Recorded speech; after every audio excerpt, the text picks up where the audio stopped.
அதிமுகவின் பொதுச் செயலாளராக வி.கே. சசிகலா தேர்ந்தெடுக்கப்பட்டுள்ளது குறித்து அக்கட்சி நிர்வாகிகளும் கட்சி தொண்டர்களும் தெரிவித்த கருத்துக்களை இப்போது பார்க்கலாம். புரட்சி தலைவி அம்மா அவர்களிடம் என்ன எதிர்பார்ப்பு இருந்ததோ அதே எதிர்பார்ப்பு எங்கள் சின்னம்மாவிடம் நாங்கள் இருப்போம். கழக தோழர்களையும் தொண்டர்களையும் கழக மக்களையும் அம்மா எப்படி காத்தார்களோ அம்மா எப்படி கொண்டு சென்றார்களோ அதே பாணியில் சின்னம்மா அவர்களும் கொண்டு செல்வார்கள் நம்பிக்கை தொண்டர்களுக்கும் எங்கள் போல கழக தோழர்களுக்கும் அனைவருக்கும் உண்டு.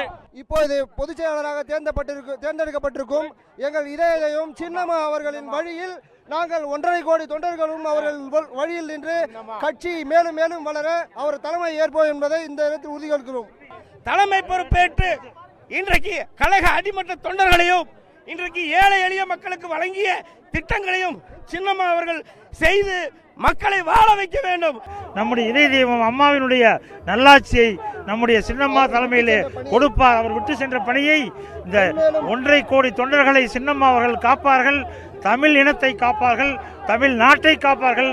இதய தெய்வம் புரட்சி தலைவி அம்மாவால் அறிமுகம் காட்டிய எங்கள் சின்னம்மாவின் பாதம் தொட்டு வணங்கி இனி இந்த தமிழ்நாட்டில் எங்களுக்கு அனைத்து இந்திய அண்ணா திராவிட முன்னேற்ற கழகத்துக்கு எதிரியே இல்லை என்னும் அளவுக்கு ஒன்றுபட்டு தமிழகம் முழுவதும் உள்ள அனைத்து இந்திய அண்ணா திராவிட முன்னேற்ற கழகம் செயல்படுவோம்.